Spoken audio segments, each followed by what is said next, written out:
চতুর্থ শ্রেণী ১২৬ পৃষ্ঠা থেকে একটি শূন্যস্থান পূরণ করব। তো এই শূন্যস্থান দুটি পূরণ করার জন্য এখানে আমি একটি সূত্র লিখেছি। এই সূত্রের সাহায্যে এই শূন্যস্থান দুটি পূরণ করব।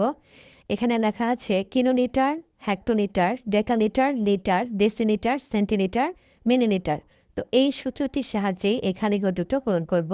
তো এখানে লেখা আছে ৫.৪৫ লিটার সমান খালিঘর, মিলিলিটার সমান খালিঘর, ডেসিলিটার। তাহলে ৫.৪৫ লিটারকে আমাদের প্রথমে মিলিলিটার প্রকাশ করতে হবে, তারপর আবার ডেসিলিটারে প্রকাশ করতে হবে। তাহলে আমরা প্রথমে ৪.৪৫ লিটার থেকে আমরা মিলিলিটারে প্রকাশ করব। তো আমাদের লিটার থেকে মিলিলিটারে প্রকাশ করতে হলে এখানে আমরা যে সূত্রটি লিখেছি এখানে আছে লিটার, লিটার থেকে আমরা মিলিলিটারে প্রকাশ করব।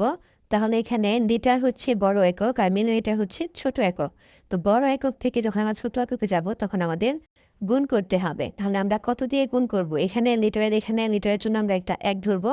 লিটারের পরে ৩টি একক আছে এখানে, ডেসিলিটার, সেন্টিলিটার, মিলিলিটার। ৩টি এককের জন্য আমরা ৩টি শূন্য বসাবো। তাহলে লিটারের জন্য একটি ১ আর ৩টি এককের জন্য যদি আমরা ৩টি শূন্য নিই তাহলে হবে ১০০০। তার মানে আমাদের ১০০০ দিয়ে ৫.৪৫ লিটারকে গুণ করতে হবে। তাহলে আমরা প্রথমে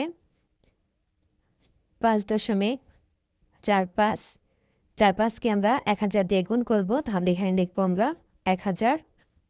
এখন আমাদের লিটার থেকে মিলিলিটার হয়ে যাবে, আমরা এখানে লিখব মিলিলিটার। এখন আমরা যদি ১০০০ দিয়ে ৫.৪৫কে গুণ করি, এখানে আমরা ১ দিয়ে প্রথমে যদি ৫.৪৫কে গুণ করি তাহলে কিন্তু ৫৪৫ হবে। বা দশমিকটা উঠিয়ে আমরা ৫৪৫ লিখে দেব। তাহলে এখানে লিখব ৫৪৫। আর এখানে ৩টি শূন্য আছে, আমরা ৩টি শূন্য বসিয়ে দিব মিলিলিটার।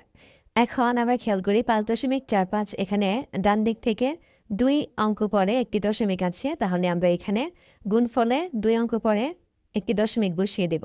তাহলে আমরা জানি দশমিকের পরে যদি শূন্য থাকে তাহলে দশমিক সহ শূন্য দুটো বা যতটি শূন্য থাকবে শূন্যগুলো বাদ যাবে এবং দশমিকটাও বাদ যাবে। তাহলে এখানে থাকবে হচ্ছে ৫,৪৫০। তাহলে এখানে দেখবো আমরা ৫,৪৫০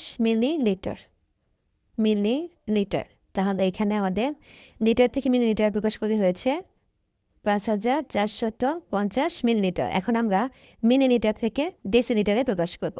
তাহলে আমরা যদি মিলিলিটার থেকে ডেসিলিটারে প্রকাশ করতে চাই, আমরা এখানে দেখি যে মিলিলিটার থেকে ডেসিলিটারে যেতে হলে এখানে মিলিলিটার হচ্ছে একটা ছোট একক আর ডেসিলিটার হচ্ছে বড় একক। ছোট একক থেকে বড় এককে যেতে হলে ভাগ করতে হবে। কত দিয়ে ভাগ করব? এখানে মিলির জন্য আমরা একটা ১ নিব আর মিলির পর এখানে ২টি একক আছে, সেন্টিলিটার আর ডেসিলিটার। ২টি এককের জন্য আমরা ২টি শূন্য নিব। তাহলে মিলিলিটার জন্য একটি ১ আর ২টি এককের জন্য ২টি শূন্য, তাহলে হবে ১০০। তাহলে ১০০ দিয়ে আমাদের ৫,৪৫০কে ভাগ করতে হবে।